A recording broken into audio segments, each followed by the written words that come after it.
I started playing gacha games last year, and I am every day I'm impressed at how much better they are than normal games. Like the music, the art, everything is so much better. Oh yeah. Like other than but sorry. Okay. No, you go first. Oh, well, I apparently some of the composers that worked on the Souls games, they also work on Arknights, or at least like they like collaborated. So that makes sense. But other than the Dark Souls games, like I can't think of many games that have really good soundtracks that have been released in the last like 10 years. Persona 5's got a good soundtrack, except everybody plays the music, and every YouTuber uses Persona 5 music, and it's kind of ruining the soundtrack to me. But like the music in this game is amazing. Nikke's got amazing music. Oh wait, yeah, because also Persona has a good good stuff. You know what? Persona is I don't actually finish Persona, but I'm a fan of Persona. You know what I mean? Yeah, I played through all of 3, 4, and 5. I never finished the Royal version of 5 though. Oh. I still think that Persona 4 is my favorite. Persona. Oh, the golden serial thing? Yeah. Oh. I played through Golden. I've played through I never played through the full story of Persona 3 just because I felt like the ending of Persona 3, not to spoil it, but I was kind of like meh on the ending of 3, and then they were like, there's more, right? And I was like, I don't need it. I really don't need it. The ending of Persona 4 is kind of sad. Like, actually, the ending of most Persona games are sad because all the friends bond together, and then they're kind of just like, all right, now the main character's leaving, and everybody, like, they're just done now. And I'm like, but they're all friends. They're like, oh no, he's got to go back to his hometown. He was an exchange student, remember? I'm like, yeah, no, but they're all friends though. They should stay together. They can just skip contact, right? Heck, I mean, okay. Did you play the Reload one with the remake Persona 3? Yeah, arguably Persona 3 needed a remake because of how the battle system works. Like, you kind of like tell your characters what you want them to do and then just hope that they do it in the original. If you emulate the game, there's a mod that lets you take full control of your characters. So I think at some point in development, you were actually able to control your characters like a normal JRPG. And then they changed it at the last second, or it was just they decided not to go with it. And so you can mod control back into the game that way, and that's how I prefer to play the original. I'm kind of done with remakes and remasters. I mean, some of them are good. Some of them just destroy the main source of the main game, right? Like, yeah, like sometimes the voice acting is enough to kill the game for me. Sometimes like they add like the Resident Evil 4 remake, they added a lot of stuff into it, and they are faithful to the original. It's just that like I feel like they changed things that they didn't have to change, and they do that with a lot. They do that with a lot of remakes. I heard about the Ada Wong, the VA drama stuff. Yeah, her new voice actor it does not fit her at all. And like I saw the side by side comparison. The original one is so seductive. Wait, is that flipped? Or some of the some, I don't know if that was the original Ada Wong or. Yeah, well, the original she's really seductive, and she's like playing with Leon, at least in 4. Like in 4, she's like seductive, and she's just like, aha, you know that I'm a double agent, but you can't do anything about it. But like, yeah, it's the new voice. It's just, she sounds like, I don't even know how to explain it. Like, she sounds like she's too, like, she kind of, like, I guess the easiest way to explain it is she sounded more Americanized in the original. And then, and then now she kind of has more of like an Asian sounding voice, because I guess now she's voiced by an Asian voice actor. But that's not even, it's just the performance. Like I don't care if her, like the tone of her, like her voice sounds a little bit different. It's the character, like the character's just off now. I think Resident Evil 4, I think is my first ever Resident Evil game, like the original one, but I didn't play the remake one. I've played. So- Oh, I put that's the wrong place order. Okay. There we go. I've played. I think I've played like 99% of Resident Evil games. I didn't play the rail shooters that were on like the Wii and everything, but I played basically everything else. Like I think when I heard Akihiko's voice in the remake of Persona 3, I was just I was turned off immediately. I was like, it might have been, or it might have been Junpei, but that's where I'm at. Like if one thing is off about a remake, I'm like, nah, I don't know. Probably a skip. That's the worst. I should not have put Amiya there. I should have put this medic here. That's one of the reasons that. Oh, sorry. Okay. No. You first. So, speaking of the man who shall not be spoken about, that's one of the reasons why I was kind of reluctant to play Arknights, because I heard from the man who shall not be named that this game was like bad or it was too easy, and then Arknights Enfield got announced and he's like, it's trash, it's terrible, it's gonna be trash, it's gonna fail, and I'm like, I don't think there's that much out about Enfield, so I don't know how people could say that it's bad. Like maybe it's out in China and China has a lukewarm reception. I don't know, but he was also saying that Arknights itself is a bad game, and I kept saying like I wish there was a tower defense gacha game. I wish there was a tower, and there is, and there's Arknights. And I did a poll, and the people on my channel at the time they did not. They were like nobody cared if they didn't want me to play Arknights, so they wanted me to play Blue Archive. So I did a video about Blue Archive, like going over like maybe I should try it out. Like I've heard things about it, probably not for me, but I can at least look into it. And nobody watched, like barely anybody watched the video. So I was like, okay, so clearly there's no interest in Blue Archive, even though they said they wanted me to try it. And then I played Arknights and it just blew up. People were like, oh my god, like this guy's horrible at Arknights. I love it. Let's keep watching him play. So I was like, so that's weird. Like I asked people what they want me to play, and they told me what to play, and then they didn't watch it. And then I started playing Arknights, and now everyone's watching it. So, and it turns out that I actually liked it. So I was also kind of surprised how artist community is actually welcoming the newbie Arknights content creators. Yeah, I was like, because I think my first gacha on my channel is Zenless Zone Zero, and I think most of the people hate, most of the gacha community, hate Hoyo stuff community. I was like, bro, should I play Arknights? Will I get some hate here? It's like, okay. Yeah, that's one of the reasons why I kind of didn't want to get into gacha games, because I heard, like, well, first of all, the concept of gambling for characters, I'm like, that's stupid. Why do people do that? Why would they do that? And then I started looking into it, and I heard that Hoyo games have like terrible communities. So I was like, okay, so I'm gonna get into a game where I gamble for characters, waste all my money, and not get the character, and the community is terrible. Why would I ever do this? So then I found out that, like, yeah, like, there's terrible people in every community. So swearing off a game just because you don't like the people that play the game is kind of stupid. And also, they have pity systems, these games. So I'm like, oh, so I can get the character. I might have to save up and skip a couple characters, but I can still get the characters, and I just won't interact with people that I don't like. This seems pretty simple.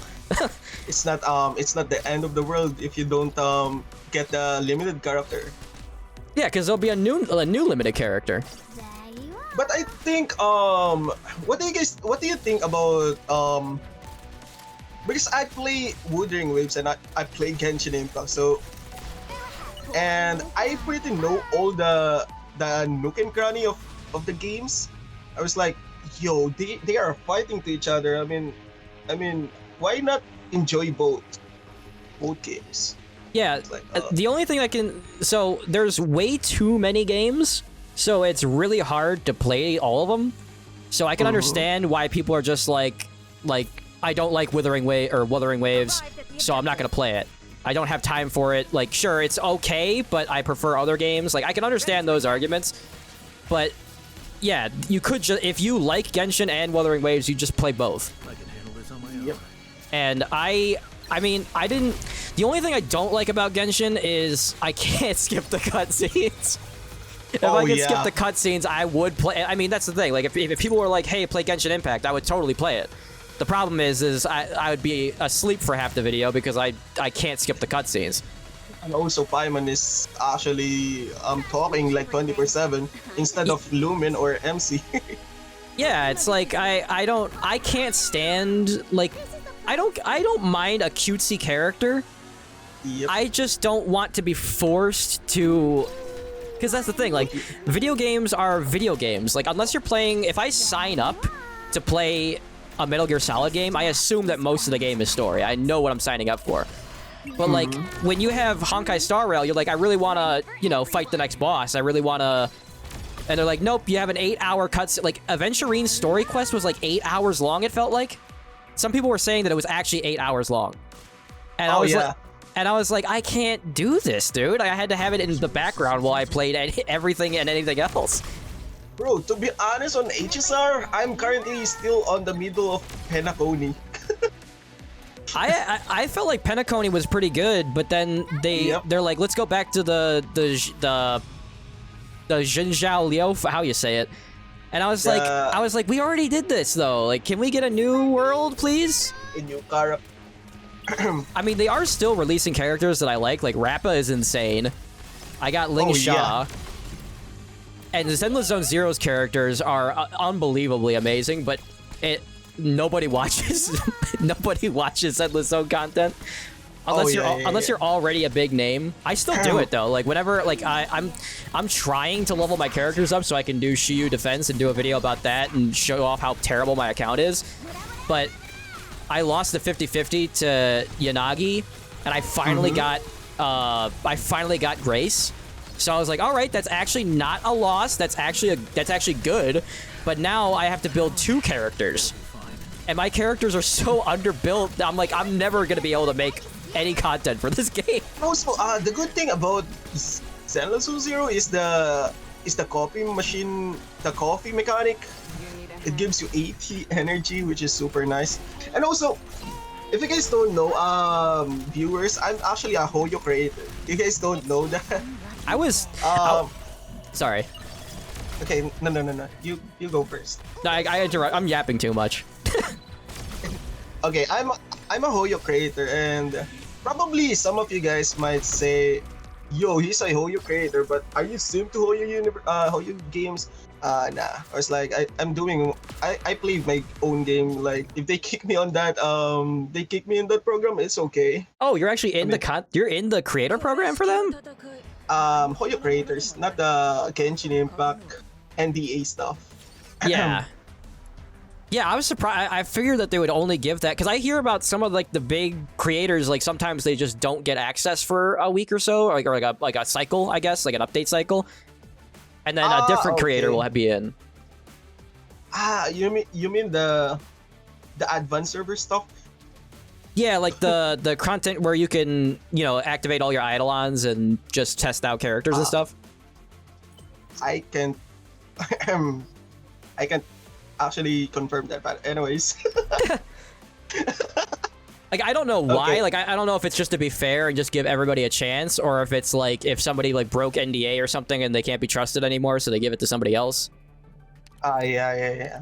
Actually, I mean, that kind of benefit is actually not good for guide makers. Because the huge controversy was this isn't fair, because some people are gonna have their careers made because they can put out videos before other people, and other people aren't going to be able to. But I feel like there wasn't. I feel like the world is still turning. That's why I don't want to make a guide content, because one thing that you say, you know what? If the community actually disagree about your take, you're dead. Yeah, like if you spend like a whole month researching a character and then you find out that you used the wrong light cone and now all of a sudden you're like the worst guide maker ever. It's like, okay, now so how do I make the next guide? Because I messed up so bad the last time. I started doing YouTube just because I wanted to do a show with my friend where we just play games that we wanted to play, and then it moved into playing horror games. Oh, yeah, and nobody cares about that. Like, nobody wants to watch me play horror games. I still upload them because I like them. And I think me and my friend have like my IRL friend, we have a good chemistry, and we're Our banter is for me, it's psychotic enough that I'm just like, it's funny and crazy and I like it. But nobody else cares. Nobody else wants to watch it until I started playing Nikke. And gotcha, community. and like I went from getting like 30 to like 3 views on every video to getting like 1,000 to 2,000 to 3,000 views. And I didn't even realize it. Like, I'm like, oh, people really want me to play Nikke. So I started playing Nikke some more.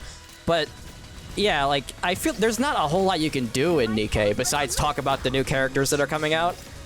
And it's and I don't want to make the same content. Everybody is talking about the new character. Everybody's talking about the new character. I'm like, what am I going to say that hasn't already been said?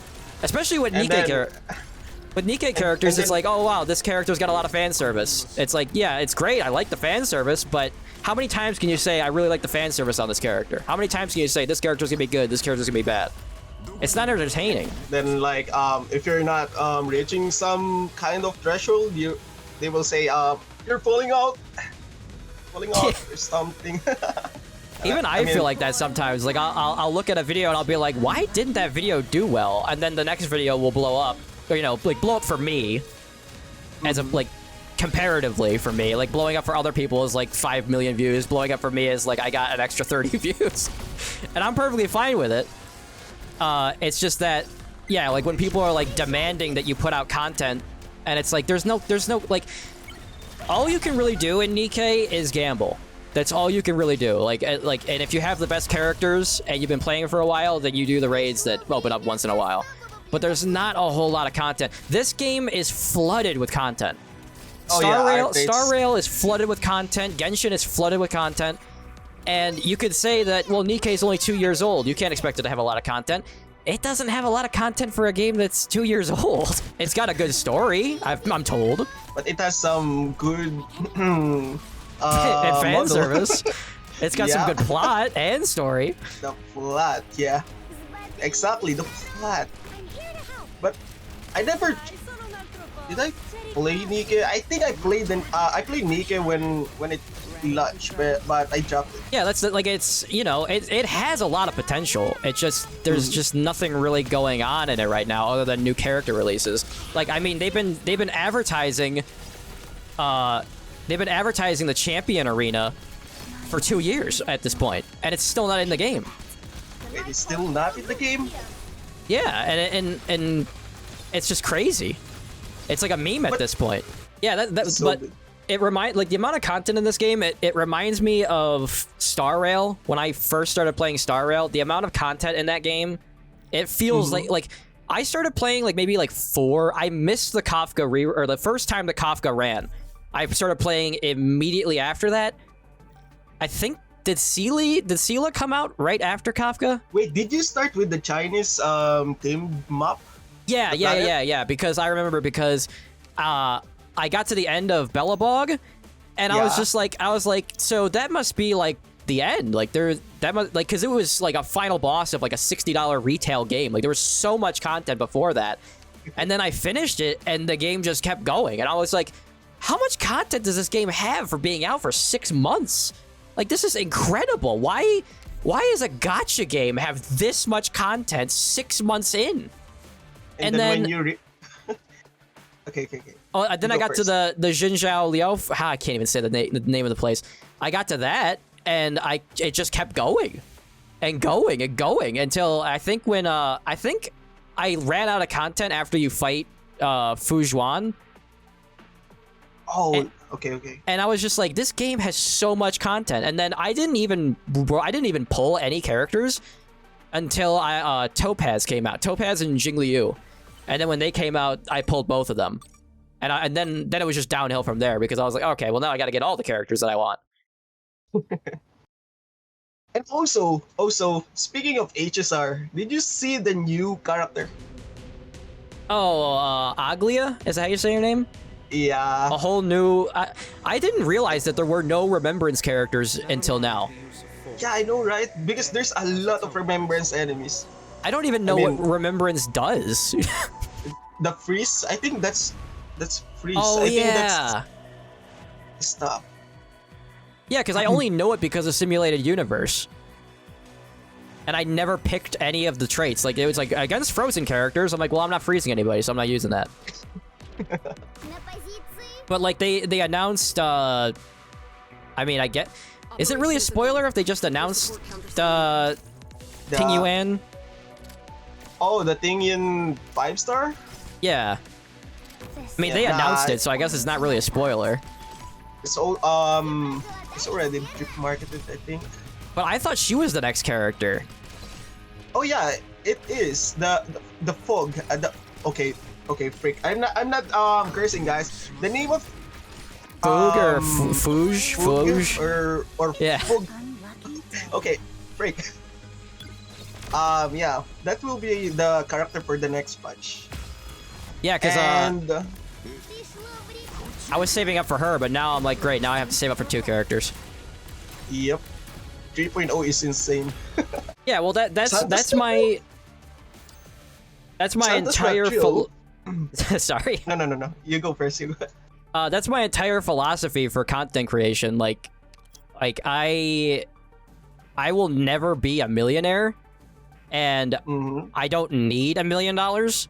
So like, me making videos is not like, yeah, sure, like times are tough and any little bit helps, but I'm making videos because I want to make them. Like, when I was making videos for 3 people, I was making videos for 3 people. Like, I didn't go, oh, only 3 people watch my videos, I'm not gonna do.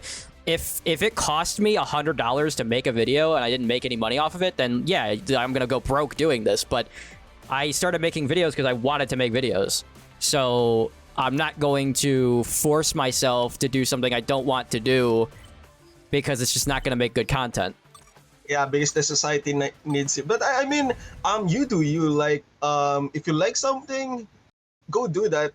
Don't listen to someone that, oh, yo, don't do this. Do this ABZ step or something. Yeah, because that's a potential player. And then, well, there you go. I switched from playing League of Legends to gacha games.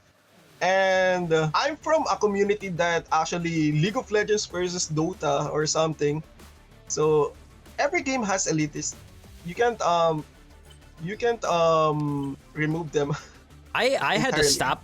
I had to stop playing League. I played League as like basically as it was like not being a mod anymore. Like it because there was Warcraft 3. I think it was Warcraft 3. I don't know if it was before that, but then it became then it became a mod in Warcraft 3 or whatever. Then it became League of Legends. I played it like right after it stopped being just a mod. Then I played until like season 3 and I had to stop because I was becoming like the poster boy, like toxic League of Legends character or player.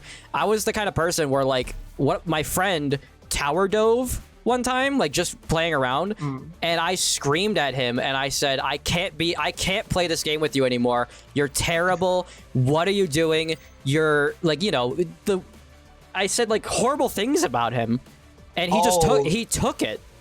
And then I looked at myself and I was like, what have what have I become? That's normal on MOBA, I think. I mean, that's just what should we call this? A word? I mean, banter that's just a banter for. Oh yeah, it was MOBA. Not banter. I was genuinely furious. Oh wait, you're really? I mean, but that because the game made me because. Back when League of Legends took off, like it was a phenomenon. It was like the biggest game in the world. Technically, it might still be, but like it was really big when it came out. Like season 2, it was huge. But I was one of those people where I'd watch the streamers, and I convinced myself that I could be a professional League of Legends player. And I would get really tilted whenever somebody would like feed. Or like, you know, like whenever somebody was having a bad game, I assumed they were feeding, and then they would start feeding on purpose. So I just became like a vicious, toxic player. I never got banned. Like I never took it out on randoms, but the fact that I took it out on my friends, I was like, this is terrible. Like, what am I becoming? And I had to stop. And now if I ever played League of Legends again, I would only play as Teemo, because he's my favorite character. And I just, I could not let myself play the game seriously anymore because I would just fall right back into that. The best experience on League is uninstalling it. Goddamn. The only other game that I got really competitive in is is Left 4 Dead 2. Wait. Oh. Why? Okay, now I'm curious. Because if you have 8 like competent people playing that game, it is one of the funnest versus like games that I've ever played. Because one team plays as the infected and you set up ambushes and you coordinate with like the horde and everything, and then one team plays the survivors.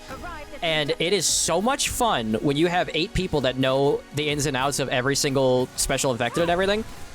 But the problem is that the community is also very toxic, and when you play it, I highly doubt that they fixed it, but it is just non-stop slurs. And it's like, you know, it's the internet, so I don't really, you know, it's better to hear slurs on the internet than real life because, you know, for obvious reasons. I still don't want to be called an F slur and an N slur every 2 minutes when I play a game about zombies. So it's another game that I was just kind of like, all right, I feel like the magic is kind of gone. Like if I was playing with 8 people that I knew and not randoms, it would still be really fun. It would still really be competitive. But yeah, I don't want to play games to just be called a slur every 5 seconds. Yo, Left 4 Dead 2, that's a classic game. It is. It's what's sad about it is that it is solid, but people have just either moved on. It's not the kind of genre that they want to play. But I promise you, if you got 8 people together to play versus campaign, it would probably be like one of the funnest experiences that you've ever had. Unless you just don't like horde games, but I mean, I saw a lot of gameplays by Vanus Gaming. Do you know Vanus Gaming? oh yeah. I used to watch their mods on Left 4 Dead and Gmod, so I think I kinda relate. So, but I don't personally play the game yet. One thing that does suck about Left 4 Dead 2, a while back, like maybe like 5 years ago, they updated the game and you can't use like the workshop online anymore. Like you can't use it in versus. Like all the different skins and stuff that are on the workshop, you can turn like your AK into like an AK from like some other game and stuff like that. And it was cool because it added replayability, because you were like, oh wow, I can make my M16 into a G63 or G36C or whatever the hell. And it was cool, and you could get new costumes for Zoe and Rochelle and everything. But because I guess the argument is that if it changes how the view model looks, it can make the game harder for some people. Oh, so they make the changes for fairness stuff. I mean, yeah, like for online play, like they because it could possibly add a disadvantage to some people, they deactivated the add-ons. Oh. But like, I feel like if it's going through Steam Workshop, like, can't it be vetted and made sure that it doesn't actually like make you shoot faster or do anything like that? Or, but I guess Valve just decided we're not going to deal with it. Just deactivate them completely. We're not going to do that. Yeah, we're only a $1 trillion company. It would be too much. What's Half-Life 3? Let's just make games that we already have worse. Yep.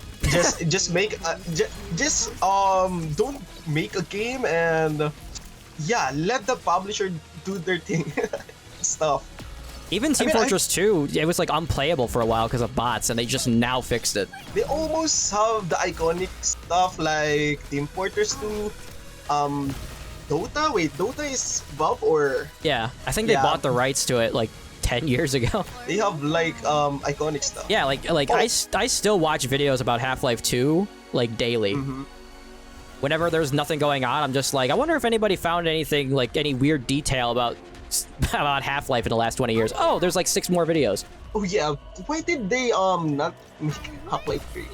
If Half-Life 2 is actually a successful one. It's like a mixture of things. One, they make money doing nothing, like way too much money doing nothing, just hosting Steam and doing Steam sales. And they also spent way too much time, and now whatever the game is, it's not going to build up to the hype. So they're kind of like screwed now. Like it's not going to be as good as everyone thinks it's going to be. I mean, it could still be really good. It's you know, but we failed the mission. Yeah, it's kind of like when Duke Nukem Forever took like 30 years to come out, and then it came out, and it was kind of just like some people say that it was passable, some people say that it's an abomination and should never have been made. It's kind of like that. And Kingdom Hearts 3 is kind of like that too. Like Kingdom Hearts 3, you might like it, but some people really did not like it. Oh yeah. It's another game that 60 years to come out.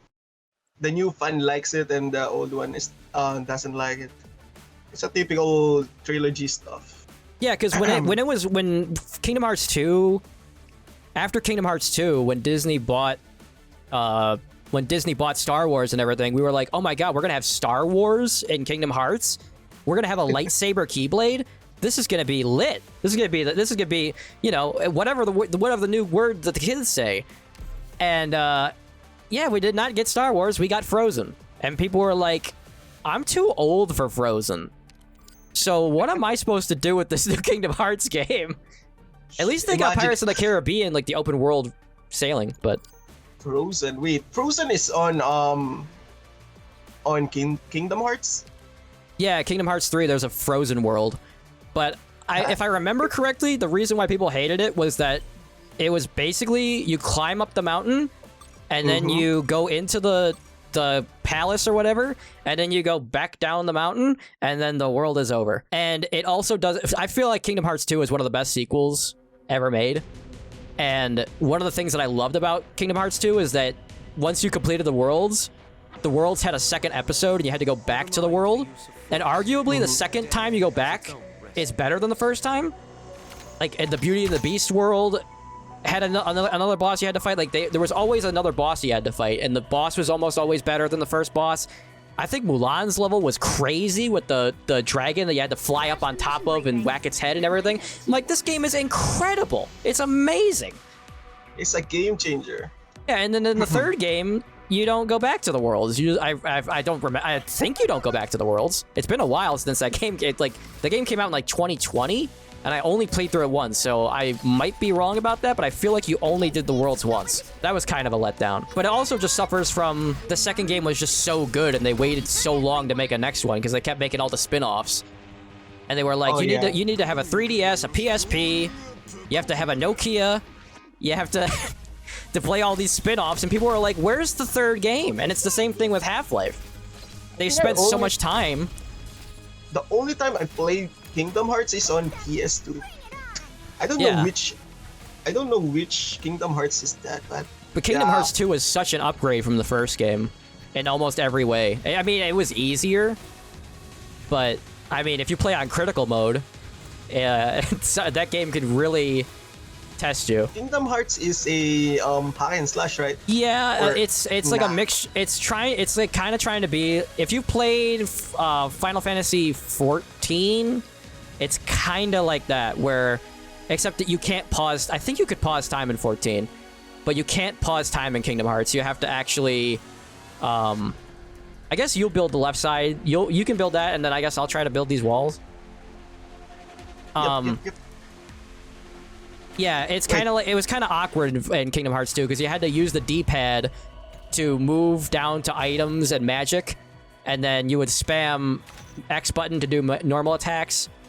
And then you could do a shortcut up to, like, in the first game it was like 3 spells, and then in the second game you could do shortcuts for 4 spells. So you just hit the L1 button and then use one of the face buttons to use a spell. Okay, you know what? I think I missed playing Star Wars Battlefront. Is that Battle? The originals on the PlayStation 2? Or the yeah, those were another game. Like when Battlefront 2 came out, I was like, this game is amazing. Like space battles. You can play as the Jedi. You can drive all the different vehicles and everything. I'm like, this game is amazing. There's a couple games that when they came out, they changed everything. Like Resident Evil 4, Battlefront 2, Kingdom Hearts 2, the original God of War was insane. Like, especially that illicit minigame at the beginning of the game. The spam the circle button. Yeah, stuff. And rotate the analog stick. Why can I not put another character down? It says I have unit limit 1. Not the Assassin's Creed one. God damn. If you're Ubisoft, you can make anything look bad. Yep. Just put Ubisoft on any game, they will hate that. I thought it was, when I heard about the Tom Clancy's Breakpoint, they're like, oh, it's an open world game and you can camouflage yourself in the mud and you can do all this stuff, and it's like you're like John Wick out in the open world taking on mercenaries. I go, this sounds like the greatest thing ever. I try to buy it and play it. My account doesn't work. Like, I log in and it's like, your password's wrong. So I go to reset my password and they go, your password's been reset. And then they're like, you don't have, this game's not purchased on your account. And I'm like, what are you talking about? And then I go into the purchase history and it's in my purchase history. And then I'm like, but I have the game. I bought it. They're like, no, you didn't. You don't have the license. So I'm like, okay. So I log in. It took me like 3 hours to get into the game. And I'm like, this is the Ubisoft experience. Like, I'm never buying another Ubisoft game ever again. It was the first Ubisoft game that I bought in like 10 years. I think Far Cry 3 was the last one that I bought before that. I'm like, I'm never buying another Ubisoft game ever again. Oh yeah, Far Cry.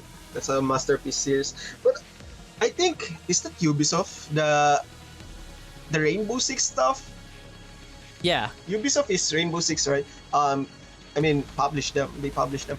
I mean, they have a third client. I mean, their own client on a Steam purchased stuff, which is super coldest. Terrible. I mean, you purchase it on Steam. Why you should download another client for it? Because they want to keep all, they don't want to share any money with Steam, but a lot of these publishers are learning that everybody is on Steam, and when Epic Games gets a game exclusively, everybody is pissed off. So they're like, let's just, and also like Diablo, like nobody was like, Diablo 4 had such a bad rap when it came out that they were like, we gotta get more people playing this, so they put it on Steam anyway. And I think Overwatch 2 is also on Steam now. So people are realizing that like Steam is the place to be, so nobody wants to deal with having 17 accounts to play all these different games. But the thing that sucks is that when you buy a game on Steam, you still have to have all the different accounts. A client.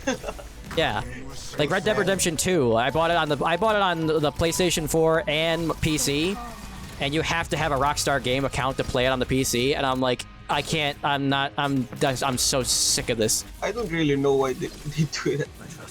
Is that only for monetization? I mean, to me, it seems like it's only for monetization. There might be some other reason, but I mean, they do save money by not sharing it with Steam. But it's kind of stupid. It's like, because once they start losing support, like people start saying, hey, Diablo 4 is terrible, it's not great on launch, it might be good now, but people said it was terrible on launch, and then shortly after, like the huge, you know, once Asmongold starts talking about it, then people start really sweating, and then all of a sudden they put it on Steam. So I'm like, well, if you could have put it on Steam to begin with. And then the Helldivers 2 thing with the you have to have a PlayStation account, it's just all garbage. People just want to buy the game and play the game. They don't want to have 500 different accounts. Oh yeah, I bought Helldivers and it was banned on my country. Oh yeah, because it's still banned, and that's the other thing too. And at this, it's like, is this really worth it? Like, people can't. Is it like they can't have all the money in the world? So they're like, no one can even play the game. Like, we haven't made $3 trillion on this one game, so it's a failure, and we're not going to let people even buy it and play it. If they want me to believe that it's not about the money, then maybe they should do something that is beneficial to the player and isn't about them making trillions of dollars. John Ubisoft need his 17th yacht. Whoop. Helldivers, I never heard. Is that a new game? It's not a new game. Not a new game. That was what was really funny about it. There was a huge blow up over the having to have a second account. And then people just got tired of it after it. They were like, all right, well, we won. Now what do we do? Play the game? Well, we kind of already did everything, so I guess... We about to buy an old Assassin's Creed game since they are basically the only Ubisoft game worth buying.